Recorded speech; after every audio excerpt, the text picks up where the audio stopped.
So all the way back in November of 2016, I posted a video titled The Top 10 Best Free-to-Play MMORPG Games of 2016-2017. In it, I detailed what MMORPGs I believed were the best choices to play over the end of 2016 and further going into 2017. That video alone went on to garner over 350,000 views and almost 1,000 comments. Some people were disappointed with a few of the games listed, others were surprised some of those games were even still alive. With all of this in mind, I want to take this opportunity to go over what I believe are the current best free-to-play MMORPG games of 2018. Please be aware though that just because I believe these are the best does not in any way mean they are. You may actually hate multiple of the games in question even, and you are more than welcome to. But you should elaborate on why you believe how you do, though, as I would love to hear it and will be replying to as many comments as I can in the comment section below. With all of the important stuff now out of the way though, let's jump into the video, yeah? How could I not start this off with one of the quirkiest games on the market? Yes, we all know about WildStar's population issues. It should be titled Dying Star. Ha ha ha. Yeah, we've all heard the jokes, the people crying, the game is dead, and the like. But regardless of the game's overall player base, the fact remains that it is still a hell of a free-to-play MMORPG. It may have been a terrible pay-to-play game, but its quirkiness, graphical style, large world, professional voice cast, action combat, and in-depth class system should leave no question as to why it's still listed here.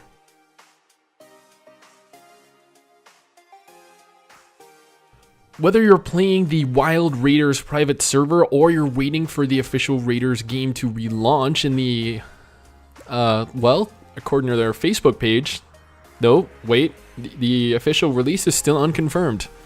Regardless, the game, for its time, offered some of the best graphics and combat mechanics in a free-to-play MMORPG.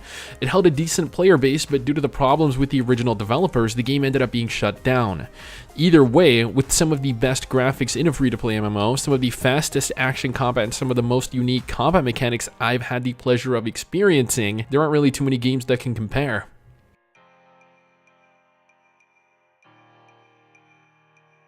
I know some people complain that Neverwinter is pay to win, others complain that the population is incredibly low, but the fact of the matter is, it's actually quite an impressive game.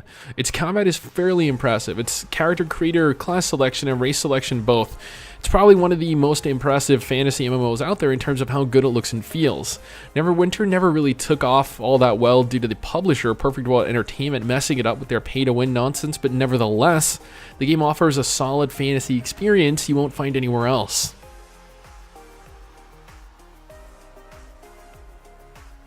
One of the very, very, very few limited sci-fi MMORPG left alive, Star Wars: The Old Republic was originally pay-to-play, but after critical negative reviews surfaced and the player base dropped significantly, they ended up swapping models real fast. Rich storytelling coupled with fantastic voice acting, large open areas filled with memorable characters, a choice system that drastically affects the outcome of your story, and a shared universe with the movies. The Old Republic really is one of the most impressive games I've played though. It's just a shame that the population is so low right now.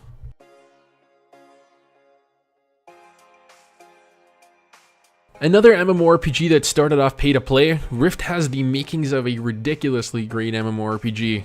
It was originally touted as the WoW killer back in the day, and although it never achieved what it was originally supposed to, it nevertheless managed to provide something very close to, yet also different, to World of Warcraft. People to this day still refer to it as one of the original WoW clones, setting the standard for what was a generation of clone after clone after clone of the MMO Titan. Offering cross-race faction PvP, a large amount of classes with a high customizability, multiple expansions in their new Prime servers, I'd be a fool not to include it in this list.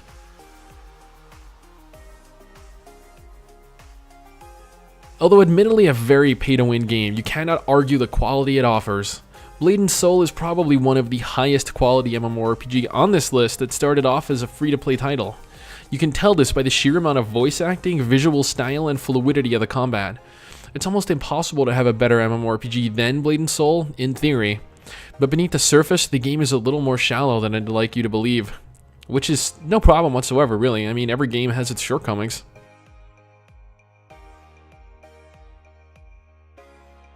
Originally considered by many to be one of the very best the anime MMORPG genre has to offer, with some of the fastest action combat, cutest graphics, and a storyline that actually has importance, it's no wonder why. Dragon Nest somehow retains a player base, albeit being incredibly old and dated, I guess, even going so far as to have a mobile port released recently as the spiritual successor to it.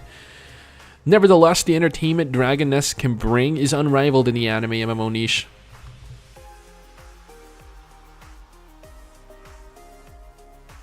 Although not officially released in the West yet, a Western release is confirmed. Both Wiggy and I have since played both the Russian and Korean versions of Bless Online, and the game is an absolute blast. It has one of the best character creators in an MMORPG, let alone a free-to-play MMORPG, along with, yet again, a storyline that you can actually enjoy making progress through. I mean, there was one point in specific where it just like left a lasting WTF on my face, because I honestly had no idea things like that happened in MMORPGs. But, eh.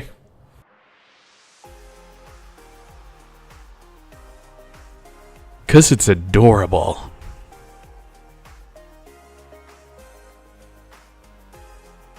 Probably the only game of Nexon's we'll list here because Nexon is a garbage developer, but Mabinogi is by far the best anime MMORPG I've ever played, or at least the most interesting. I mean, I did an Is It Worth Playing video for Mabinogi a couple days ago because I felt it needed a review, so if you're interested in hearing what I have to say about it, go ahead and check that out.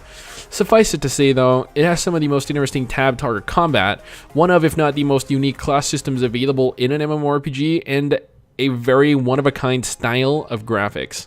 Definitely worth checking out if you haven't already. Just be warned, it is old.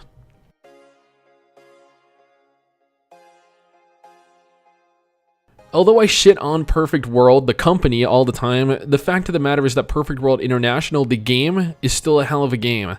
Yes, it is fairly pay to win at this point, but the sheer size of the game, the variety of classes, the character customization, it's all pretty much completely unrivaled in terms of MMORPG size and quality. I played this game for years, and I can say with all certainty that it is by far one of the most MMORPGs I have ever played.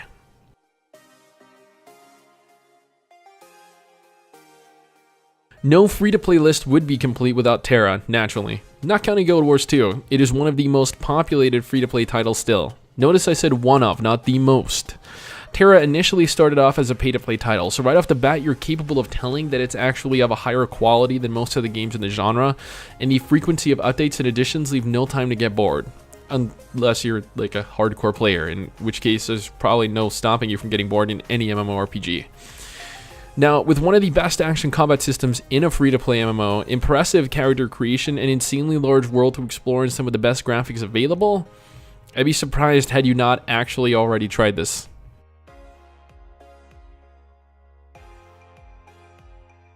I'm sure most of you are completely unaware of what this game is, however, being a huge anime fan, I couldn't help but not include it. It is probably the most adorable free-to-play anime MMORPG I have ever played. If you're a fan of games like Fiesta, Fly, Florentia, or Aura Kingdom, then this is probably the most fun you'll get out of something close in similarity. Like all anime MMOs, it is tab target, and all the monsters are just so adorable to look at. And I mean, it doesn't really offer anything innovative or that separates it from the pack. Nevertheless, it is one of the best looking anime MMOs out there with the least lag, the least bugs, and it's just so cute to play.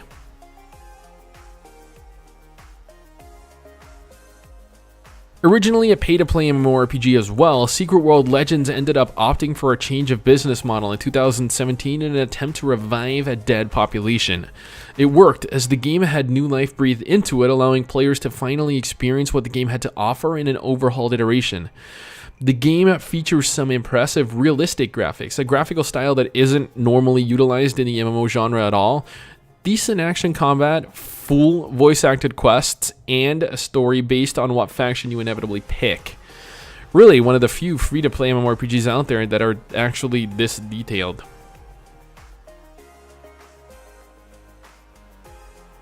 Nope.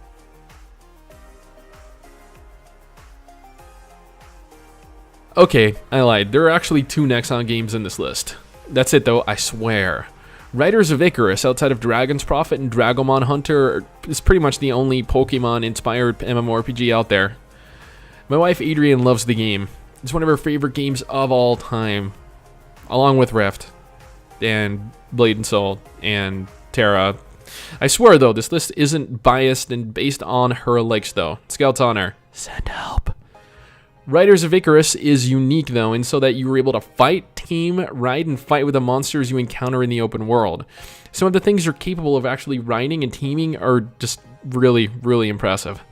It's also incredibly attractive, having ridiculously good graphics and a character creator to envy for something 100% free.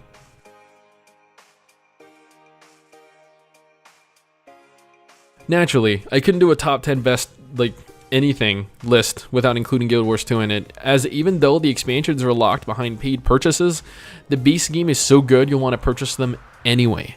With fast action combat, in-depth classes, large-scale PvP that pits entire servers against one another, a gripping, constantly evolving story to progress through, and fully voice-acted main scenario, Guild Wars 2 is pretty much unrivaled for best free MMORPG. And it has Tybalt. Everyone loves Tybalt.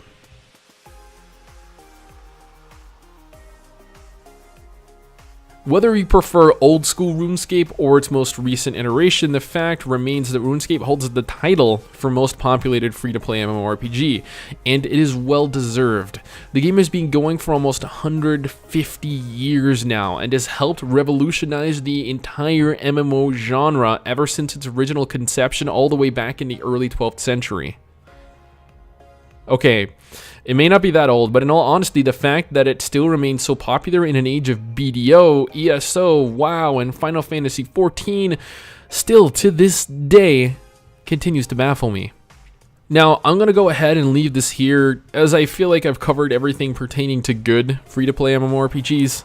If you feel I left something out, like Path of Exile, which isn't an MMORPG, Warframe, which also isn't an MMORPG, or even something like Elsword, let me know down in the comments below, as I'd be more than happy to try it out further and gauge it for myself.